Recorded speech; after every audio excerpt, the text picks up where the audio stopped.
Data and math. Finite field triangles. In the past, I've found working with finite fields to be difficult, mainly because my intuitions about patterns and numbers seem to be thrown out the window. Over time, I've found this difficulty to be due to the lack of proper fundamentals and techniques.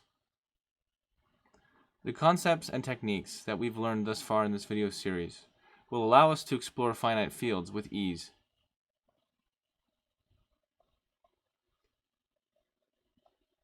Given a data column, we construct a number triangle over a finite field using the exclusive OR operator instead of subtract.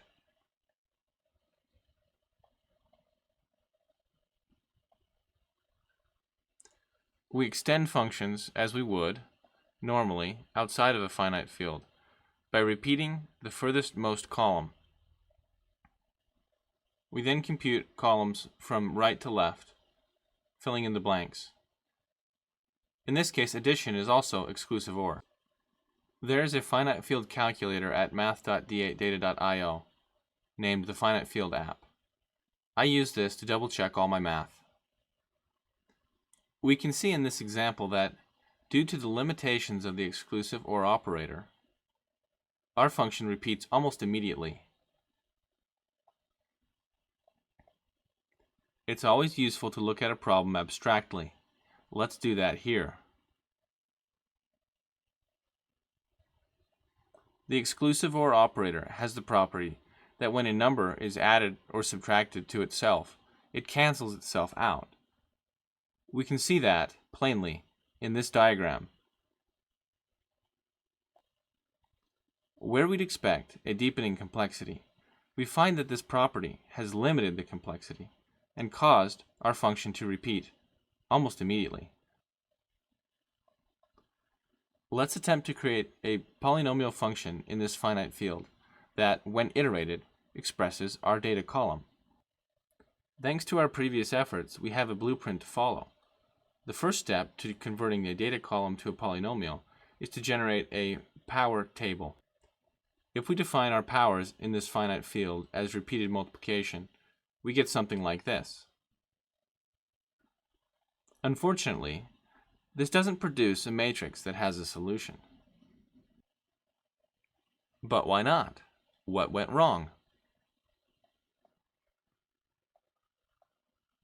If we look at this from another perspective, we see that the problem is that powers as repeated multiplication doesn't cancel our coefficients like we'd expect and like we experienced in a non-finite field situation. Now this is where things get fun. Because of the technique we've already established, we know the effect that we're looking for. We know that the cancellation of powers is the method by which we can create a function from data. We need a symmetry where every time we take the difference of our matrix, one of the columns disappears. Keep in mind that addition and subtraction are implemented through the exclusive OR operator. 1. What row, when collapsed, produces 1? 0, 1. What row, when collapsed, produces 0, 1? 2, 3, 3. So on and so forth.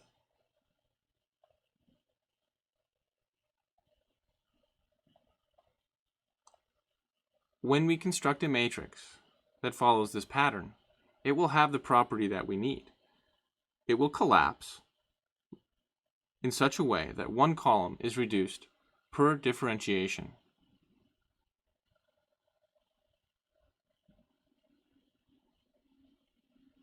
Let's see if this works. Using our custom symmetry, our power table looks like this. In matrix form, and this does have a solution. We can see that where before our coefficients didn't cancel, now they do.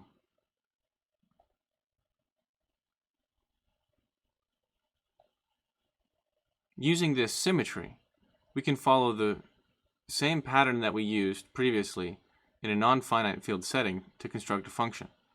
And we end with the result 3x squared plus 2x plus 4. This function does indeed give us the data column that we expect. Summary.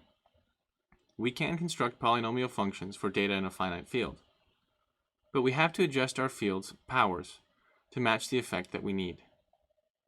Functions do not continue for very long using this default symmetry. Next time we'll look into constructing a better symmetry that allows functions to continue like we'd expect. Web demo and JavaScript API available at math.d@data.io.